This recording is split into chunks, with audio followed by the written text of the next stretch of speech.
come back to policy and really anything in life, we can ask one simple question. In fact, just one word. Why? Why do we do anything? Why do we make a change? Why should we need to make a change? In today's debate round, the affirmative team has failed to provide without a doubt. The burden that was placed on them was to prove without a doubt that their plan is more appropriate and more better than the current system. That without a doubt, federal courts are always better than military commissions. They have failed to do this. And they have failed to prove that there's a significant advantage. They have failed to uphold the resolution speaking of a substantial change. We only know that 8 people have been tried in military commissions. This is no substantial change to remove a system such as this. But in those 8 instances, it was more important or more effective for those people to be put on trial at military commissions. We know that for sure. Therefore, they cannot prove without a doubt that military commissions are always a bad option. I'm going to be going over 2 voting issues and looking at some of the responses brought up in the last speech by the affirmative team and showing at the end of the day, the status quo upholds both sides. It upholds both sides. And we're starting by looking at 2 different voting issues. We're going to look at the advantage and then that fact that there's no change necessary. So first, let's look at the advantages. Now, like I started off the speech, I'd like to say once again that the affirmative team upheld and claimed that they had the burden to prove without a doubt and to prove that in all instances, federal courts are better. They have failed to do this, and there are many different reasons. Now, I'd like to have 2 subpoints under this voting issue. The first is that the advantages of military commissions. Now, throughout my speeches, I laid out many different disadvantages to purely putting stuff in the federal court. And I'm going to be addressing that in my next subpoint.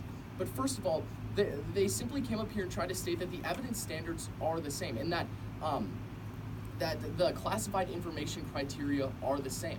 However, in that specific piece of evidence, it didn't say that federal courts are not effective at holding this classified information. It simply said that military courts are more effective. Therefore, we see right there and then an advantage in the military commissions that shows that they are more effective in certain instances. Again, we look to this 8 people that have been tried and convicted in military commissions, and we see that it has been used effectively, and therefore it has value in the current system. Moving on to the second subpoint, and that is of the disadvantages of the federal court. And really removing the option for the military commissions is a bad idea in general. And there's a few different points that were brought up regarding this, and they mainly talked about the examples that we brought up, and I'd like to look at those specifically. Now, first of all, they actually dropped the example regarding the cell phone instance. It was brought up in cross-examination, but then failed to be presented in the last speech. We see that again, that when the federal court was used in a terrorist situation, evidence was brought up regarding how they gathered it from a cell phone, that they got intelligence from that cell phone. And that terrorists stopped using cell phones in that instance to avoid that issue.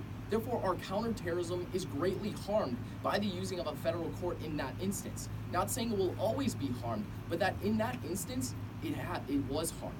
Therefore, a federal court in that instance did not hold an advantage over the military commission.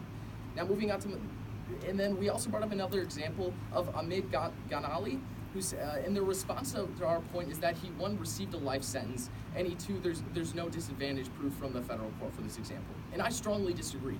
We agree as the negative team that he may have received a life sentence, but their ultimate goal is to uphold justice. And in their opener, they basically gave an example of how a person has been harmed and hurt by the person not being convicted because of the military commissions.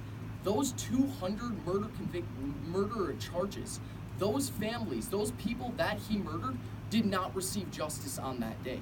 Justice was not upheld, regardless of a life sentence. Those 200 people did not receive closure in any way. There was no justice upheld in that stance. So then we come to the second voting issue. And we come to the main idea of the negative team, that there is no change necessary. That federal courts are an option in the current system, and they should continue to be an option, and we do not disregard the usage of federal courts, but we also agree that federal courts are necessary in some instances. In fact, seeing that 8 people have been tried in 8 people have been convicted through military commissions, we see that it was necessary in certain instances, and that it has been used effectively. Military commissions may not be perfect. Federal courts aren't either. But the status quo upholds both end of the criterion, and it upholds justice in the end. Thank you.